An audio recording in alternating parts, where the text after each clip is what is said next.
మీ business ని develop చేసుకోవాలని అనుకుంటున్నారా? అయితే వెంటనే సంప్రదించవలసిన ఫోన్ నంబర్ 7729969299.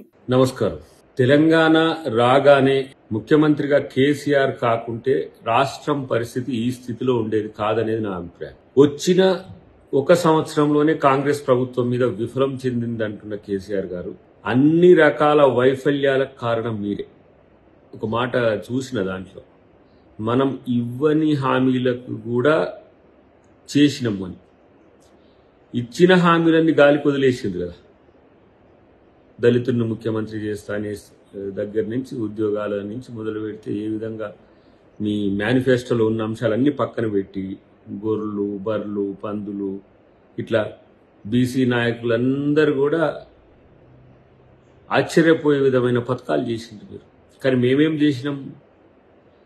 బీసీలకు స్థానిక సంస్థల్లో రిజర్వేషన్ల కోసం చట్టం తెస్తున్నాం. 10 సంవత్సరాల్లో మీకు ఆలోచన రాలే. ఎస్సీ వర్గీకరణకు సంబంధించి నాంచిండ్రు మందకృష్ణ మాదిగ గారిని జైల్లో 2 సార్లు పెట్టిన చరిత్ర మీరు. వచ్చిన ఒక సంవత్సరంలోనే మరి కాంగ్రెస్ పార్టీ చేస్తుంది. అంతేకాకుండా ఇచ్చిన 6 గ్యారంటీల్లో ఈరోజు 5 గ్యారంటీలు మ్యాక్సిమంగా ఈరోజు కంప్లీట్ అవుతున్న పరిస్థితి మీ కళ్ళకు కనబడట్లేదు. మీరు మీ సోషల్ మీడియా చేసే ప్రచారంతో ప్రజలు నమ్మేసిండ్రు. కథం ఇక వైఫల్యం చెందిందని మనం మాట్లాడితే సరిపోద్దని చెప్పి ఈరోజు మాట్లాడుతున్న తీరు గమనిస్తున్నాం. సరే, మాస్టర్ కొరకో లేకపోతే సభకు రావట్లేరని అందరు విమర్శ చేస్తుండ్రు కాబట్టి వచ్చిపోతారేమో, ఒక 2 రోజులు వచ్చిపోతారేమో. నేనంటున్నా, ఈరోజు మీరు విపక్ష నాయకునిగా సంపూర్ణ ఫెయిల్ అయిపోయింది. మీరు అవుట్ సోర్సింగ్కి ఇచ్చిన మీ కొడుకు, మీ అల్లుడు వాళ్ళు కూడా కళ్ళు తెల్లబడ్డాయి.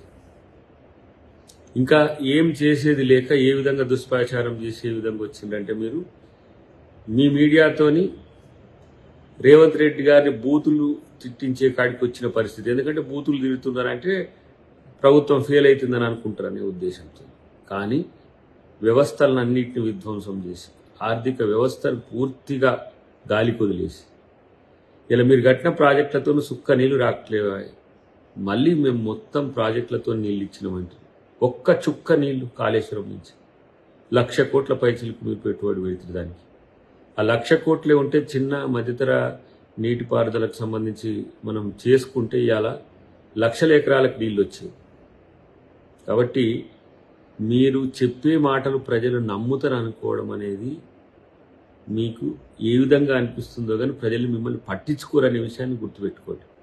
ప్రతిపక్ష నాయకుడు ఫెయిల్ అవడమే కాకుండా ప్రతిపక్షమే ఫెయిల్ అయిన ఈ పరిస్థితుల్లో మీరు దిద్దుబాటు చర్యలకు దిగినా ప్రజలు నమ్మే స్థితిలో లేరు. ఇలా ఏం అడుగుతారు? మీరు వచ్చి ఇండ్లు కట్టేయలేదంటే 10 సంవత్సరాలు ఏం చేసిరని మిమ్మల్ని అడగరా? ఉద్యోగాలు ఇవ్వలేదంటే ఉద్యోగాలు ఎందుకు ఇవ్వలేదు 10 సంవత్సరాలు మిమ్మల్ని అడగరా? ఇలా నిధులకు సంబంధించిన అంశం వస్తే 7 లక్షల కోట్ల రూపాయలు అప్పులు చేసిండ్రు 10 సంవత్సరాల్లో. సగటున ఏ విధంగా మీ అప్పుల రేంజ్ ఉందో చూసుకోండి. కనీసం ఉద్యోగులకు జీతాలు ఇచ్చే పరిస్థితిలో కూడా లేని ప్రభుత్వం ఆ రోజు ఉంది. ఈరోజు ఏ విధంగా ఉద్యోగులకు నెలకు 1వ తారీఖు ఎట్లా వస్తుందో చూసుకోండి. ఇదంతా పక్కన పెడితే ఇంకా తెలంగాణలో బీఆర్ఎస్ /టీఆర్ఎస్ బతికి ఉంటుంది అని అనుకోవడం అనేది విడ్డూరమే. మీరు మీ పార్టీ పేరులో నుంచే తెలంగాణ అనే పదం తొలగించిన తర్వాత ఏ మొహం పెట్టుకొని ఇంకా మీరు తెలంగాణ అస్తిత్వం గురించి మాట్లాడతారు?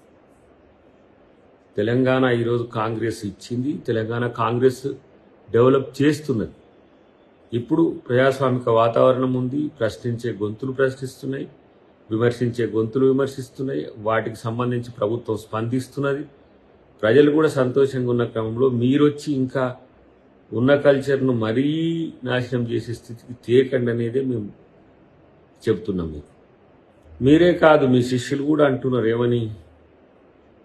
మీ పరివారం కూడా అంటున్నారు, కేసీఆర్ గారు వస్తే మామూలుగా ఉండదు అని మీరన్నట్టే అంటున్న పరిస్థితి.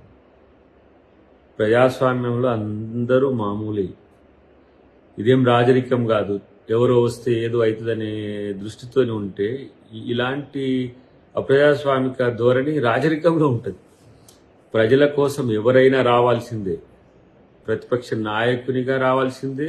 అధికారంలో ఉంటే ముఖ్యమంత్రిగా ఉన్నన్ని రోజులు మొత్తం అంతా తానయ్య అన్నట్టు అంతా మీరే చేసి, ఇప్పుడు అంతా అన్యాయం కూడా మీరే చేసి విపక్షానికి వచ్చేవరకే ఇంట్లో కూర్చునే పరిస్థితి వచ్చింది. ఇదేం ప్రజాస్వామిక విలువలు? కాబట్టి ఇవాళ అధికార పక్షం చాలా జాగరూకతతో ప్రజా కోణం నుంచి ప్రజల ఆలోచనలకు రూపం ఇచ్చే విధంగా ఇలా ముఖ్యమంత్రి గారు ఇలా ఈ రాష్ట్రంలోనే కాదు 29 రాష్ట్రాల్లో ఒక మంచి పేరున్న నాయకునిగా తెచ్చుకుంటున్నాడు. చూడండి, బీజేపీయేతర ప్రభుత్వాల్లో ఇవాళ అత్యంత క్వాలిటేటివ్ అడ్మినిస్ట్రేషన్ ఇస్తున్నది తెలంగాణ ప్రభుత్వం, రేవంత్ రెడ్డి గారు.